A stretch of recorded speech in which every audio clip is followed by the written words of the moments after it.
Hello, this is William Hemphill, host of the Faith and Family Matters podcast. I'm a pastoral therapist that helps couples reduce conflict and increase communication and build connection in their relationships.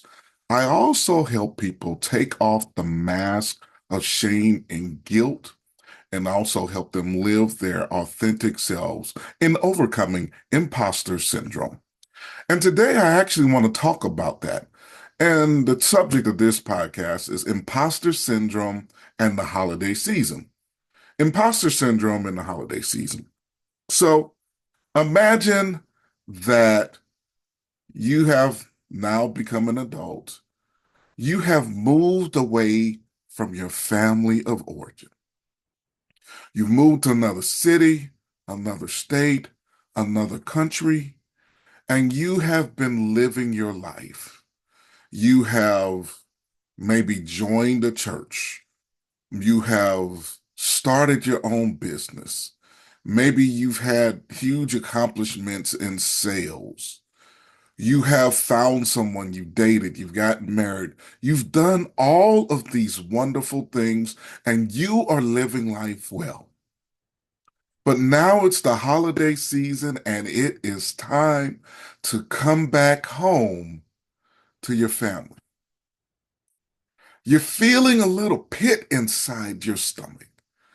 There's some nervousness, there's some tightness at thinking about the holidays, Thanksgiving, Christmas, whatever holiday season it is. You're going back home and you're not feeling quite right.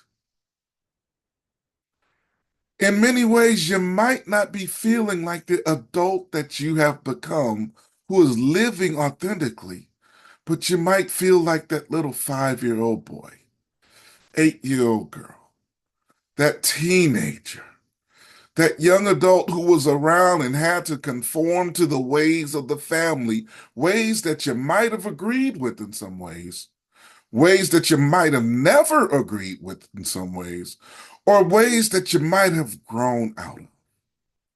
And you're worried because when you come back, you might have to conform back to being that little girl or that little boy.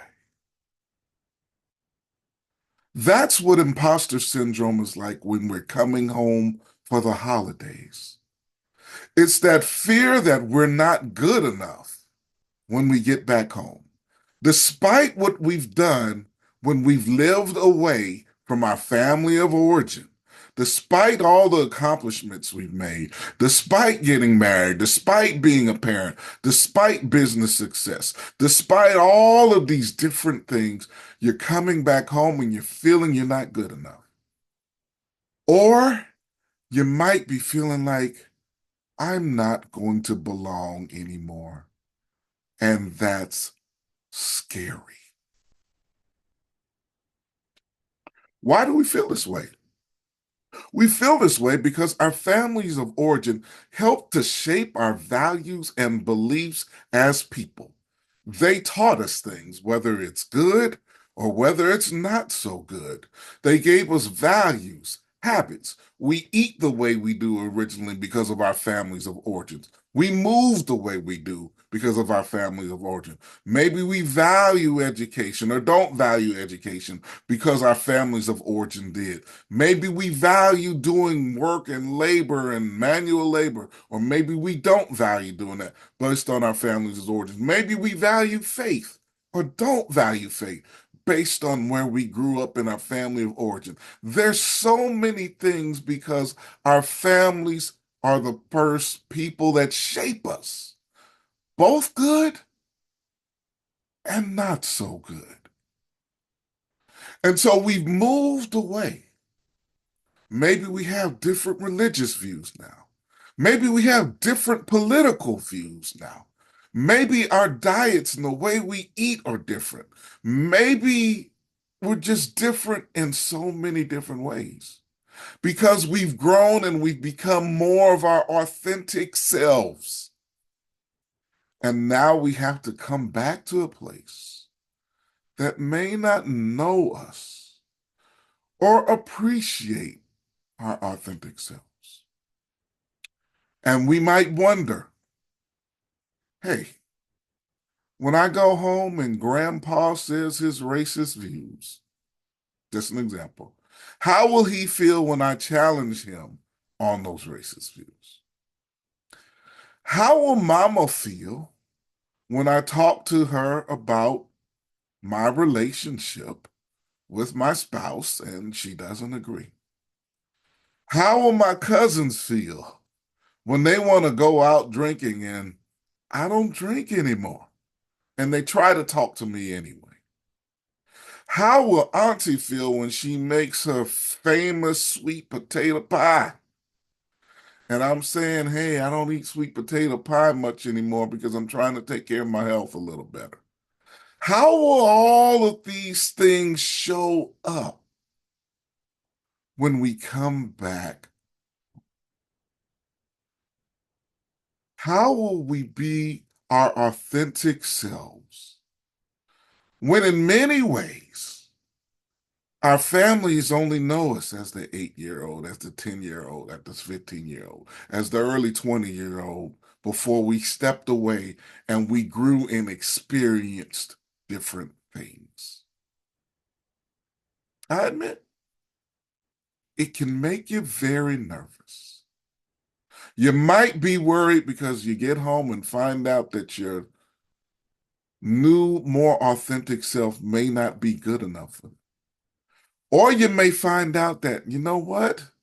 It feels like I don't belong anymore. And that's normal. It's also to know that even though we might be different, we still love these people because we grew up with them. We care about them. We love Grandpa, even though he says some inappropriate things sometimes and does not care that he says some inappropriate things sometimes. We love Grandma, even though she makes the pies and the tea with the extra, extra, extra sugar, the sugar that goes in her sweet tea. We love our siblings, even though some of them are staying in the house and have never experienced what it's like to be out in the world. We love all of these people very much, and it's important to know that it's okay to love people where they are. We love people where they are, and we extend grace and mercy even though they are different.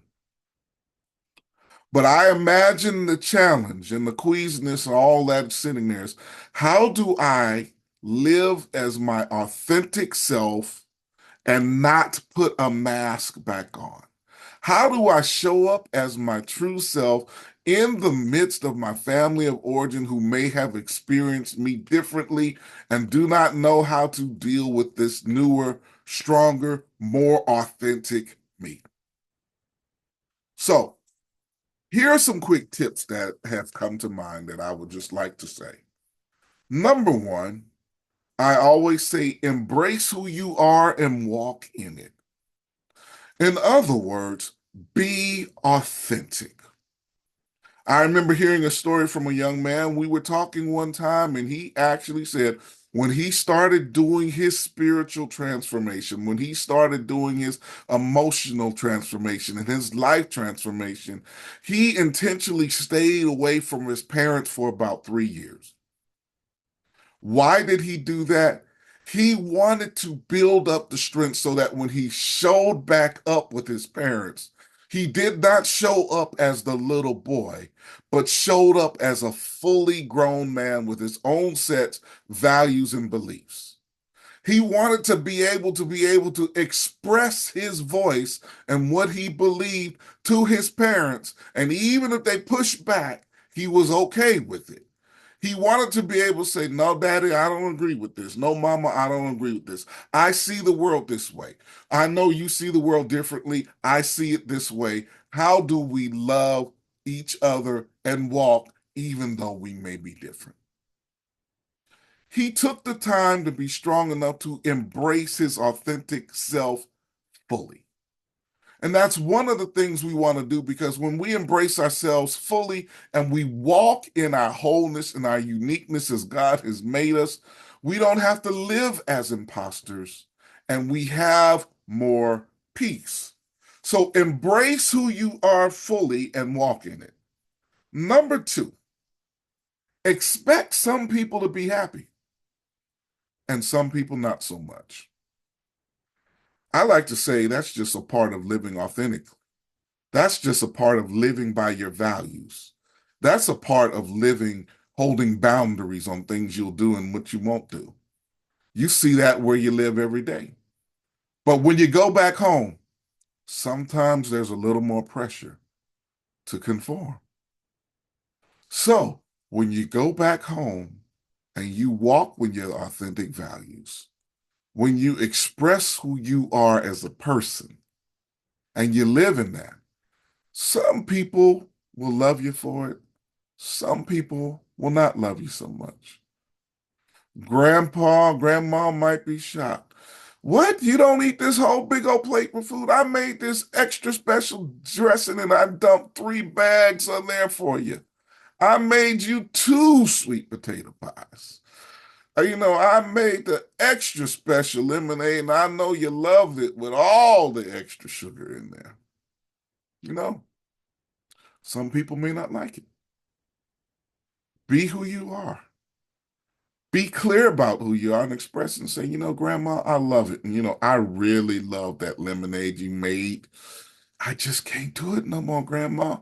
It's going to bother my health, Grandma. And you want me to be around a little more. So I'm trying to take care of myself so I can come see you more and have fun. Or maybe you can put a little bit in a glass on me and I dilute it some so I can maybe drink it. Would that be all right, Grandma? Because I love you. I really appreciate your efforts. You know, you just be your authentic selves. Uncle, I understand that you believe this way politically. I disagree with you, but is it okay? Would you like to hear why I believe this way? Okay. You embrace who you are. You walk in that authenticity and recognize that some people will love you for it. Some people can love you despite the difference, and some people just ain't gonna like it. And it's okay. Number three, be I like to say, be firm with your voice in holding your boundaries. But don't be too argumentative. Here's what I'm saying. A lot of times we get in arguments calling ourselves trying to convince somebody of our points. And we end up in the things I like to call a reactive cycle, and we can't hear each other anyway. And so at some point, if you're sitting in an argument with somebody, you're probably going to find out that they're not really listening to you, and you might not really be listening to them to understand each other. At that point, you might as well just back away because all you're doing is wasting energy. And then I don't know if your family's like mine, but my family has people that just like to argue for the sake of argument. I've had discussions with people and intentionally flip viewpoints just to watch them flip a viewpoint because it wasn't about the viewpoint. It was about being able to argue, having that verbal combat. So be firm in who you are. Be firm in expressing your beliefs if they come up about something, but you don't have to argue. I think I've already talked about this. Holding boundaries on your behavior. This is important. I find this especially important, if you've been dealing with addictions in the past, like alcohol or something like that. You go home and everybody wants to toss up a drink. Hold your boundaries. Disappear. Maybe you talk to them, say, hey, can you respect my space and not do this while I'm here? Some may say yes, some may say no. If they say no, we're going to drink anyway. You just got to deal with that's your problem. You might have to say, you know what? I'm going to step away for right now. And when y'all are through, I'm going to come back because I'm trying to take care of myself. That's called holding a firm boundary. So hold boundaries on your behaviors. Know what you will do, know what you won't do. Hold boundaries. And then the fifth, here's always the interesting one. If it gets tough, don't stay too long. If it gets tough, don't stay too long. You're bringing your spouse or your loved one over, and everybody wants to criticize your loved one and talk about who they aren't and what they don't like and whatever, and it's hurting your heart, you can hold a boundary, but you might also say, I'm not going to stay too long and take care of this.